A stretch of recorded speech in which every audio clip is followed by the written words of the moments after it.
Cuba, it's me. Welcome to episode 182 of the W.I.L.L.I.W show, which stands for Wrestling is Life. Life is Wrestling. And now I'm usually in a great mood on the show. It's a little hard right now, especially after successfully defending my tag team championships with W.I.L.L.I.W last night.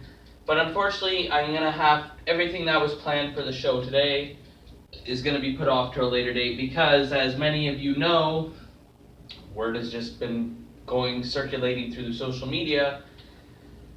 In my opinion, probably the greatest performer of all time in wrestling, all around. Bobby the Brain Heenan has sadly passed away at what I believe is the age of 74. It's quite a shame. It's not something I really want to talk about, but I mean, let's try and be positive and think about all the great times. For me, I was introduced to wrestling when I was like 4.5 years old, and I got sucked in by Jake the Snake, watching one of those shows on Saturday where they'd have like the squash matches and whatever. So I ended up going to the video store and renting my first Coliseum video, and that's where I was introduced to Bobby Heenan. Now, being a sheltered kid as far as television and stuff like that went, and living in a small town, I didn't get to see a lot of the stuff that other people saw. And so therefore, Bobby the Brain Heenan, although I was first introduced to him as a manager, it was hard for me to hate him. He was the kind of guy that he was so good at it, even when at a young age. It's like I knew he was being bad, but he did it so well and so funny about it that I almost hated seeing when the face would give him his comeuppance. But as far as that goes as being a manager, when I started seeing his interviews and his commentary, he was the first comedian that I was ever introduced to. I had never seen stand-up comedy. I hadn't gotten old enough yet to see any funny movies. Basically, at that point, I was just watching like Lady and the Tramp and the Fox and the Hound and stuff. And he was the first person that I can honestly say, like on television, any form of television, that made me laugh. And to be quite honest, a lot of people in my school, they did not watch wrestling.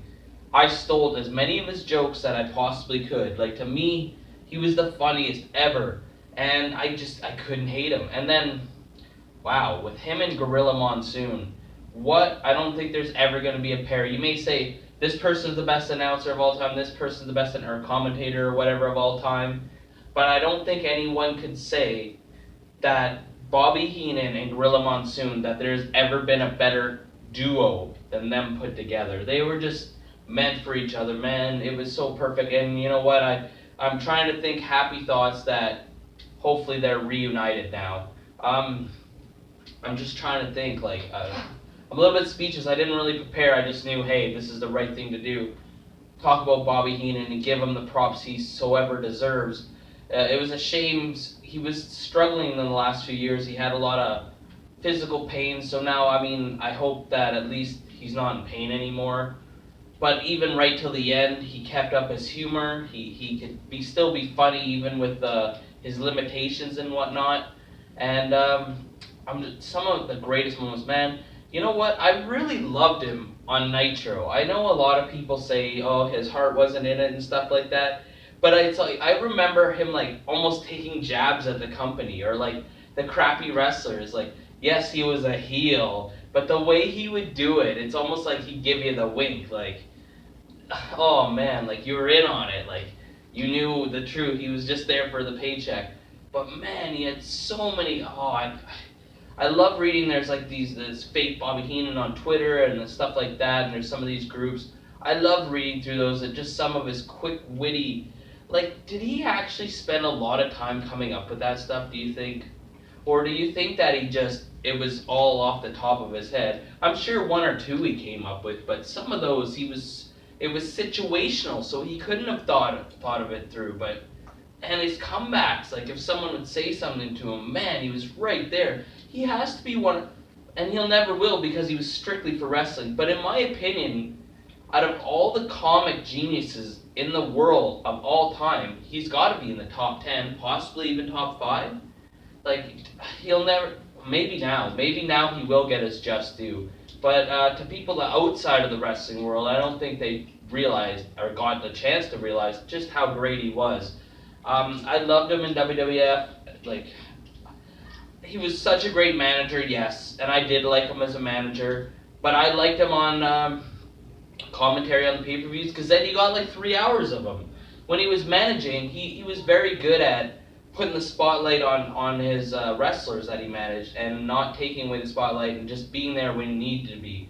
But on commentary, to me, sometimes there was pay-per-views or just specific matches that weren't very good that I still enjoyed watching because of him. Like he made the product better. Everything he put his hands on, he made it better. And I'm very sad that he's gone.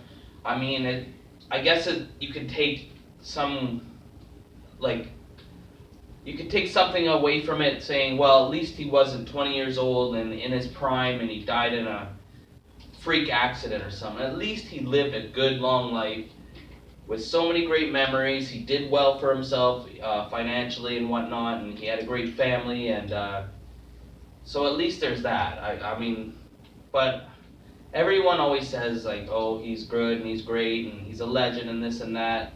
And we got to start giving people their flowers while they can smell them. Because now I can just imagine how many people are going to come out and say he was the greatest. Where lots of people were before, don't get me wrong, but it's like, it just always seems to happen once they're dead, then everyone's like, oh my god, I loved him. But I think people just too caught up in their everyday life to go around telling everybody who their favorites this and that were, but he really was the greatest, like, all around. He could wrestle if he needed to, although I never really saw him wrestle that much by the time I was a fan. He could commentate, he could manage, he could be the host, like he had the Bobby Heenan show and the host of Primetime Wrestling. Man, and you know what, I actually am looking forward. Somebody is going to put together a tribute to him now. I can just imagine, you could make like a 2-hour one of just his best clips, and I would watch that over and over and over again. But I do want to know what your thoughts are on it. What's your favorite Bobby Heenan moment? Because on the Willow Show, like, or you get a leg drop, comment, or you get a clothesline, subscribe, or you get a suplex. I'm your host, Elian Habanero. I love wrestling. Rest in peace, brain. Cuba.